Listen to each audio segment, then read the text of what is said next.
Alright, good day everyone. So welcome back to another daily analysis video. So I'm just going to go straight to the point. Last week I talked about wanting to see price after price getting to the negative 2.5.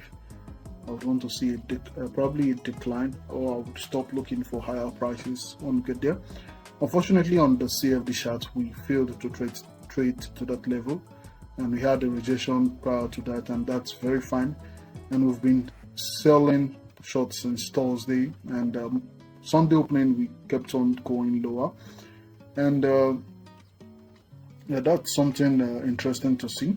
So for now, I'm going to take these deviations off and focus more on the candle, since we are back in a range, or should I say trading range, I can work with. So now we traded back on the weekly. I'm not really that interested in the weekly chart, but on the weekly we traded back to this order block right here, this weekly order block. I'm not really going to pay more attention to it right now. I'm just going to call it out here, and it's something I'll be interested in going forward. This weekly order block right here, we do have low resistance liquidity run on the downside, and I'm more interested in that than the order block itself. The low resistance liquidity run down here, this relatively equal lows on the weekly chart, I'm more interested in that than the other block. So I would preferably want to see price stripping that low. That's my objective for this week. If we don't get that, probably during the course of the week, I will let you know if my bias will change. But starting at that, something I would want to see price keep pushing lower, down to 4,271.67 on the CFD chart.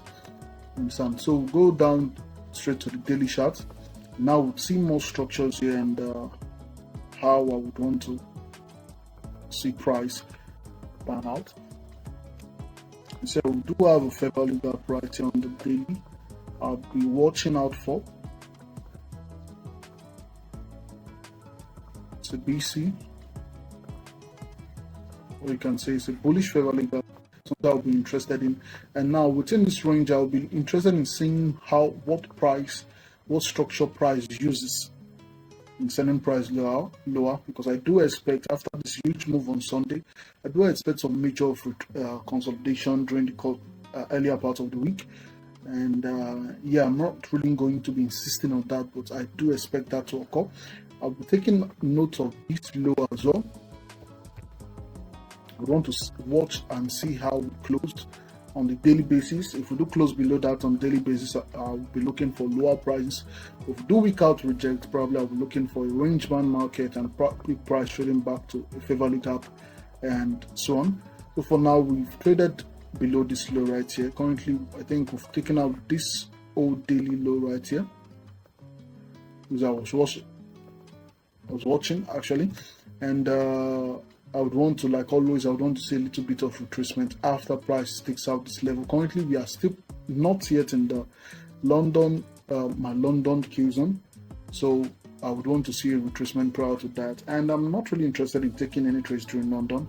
As I do believe we might see a major consolidation, no clear price movement during London. So I'm not really going to be engaging London section, but aside that, I would want to see how we close today, and based on how close to the depth, it's going to give me more information going into the week. Then straight to the hourly chart. Now I've taken out that low, that old low. You're having some major retracement, and definitely we might see price trading back to this fair value gap. That's something that's quite obvious. Price trading back to this fair value gap, and how we react from there, it's based on what the market wants. And currently, London section, New York section, we had expansion. We're having a retracement right now. London section, the best trades are going to be buy. I'm not really interested in taking buys for now, so that's basically going to be my trade idea. I'll be looking for more sales going into the New York section. That's going to be my plan. I'll be looking for more sales going to the New York section. London is not going to be a high probability for me, so I'm going to sit it out, and I'll give you guys more updates on the next daily analysis video. So take care guys, and trade safe.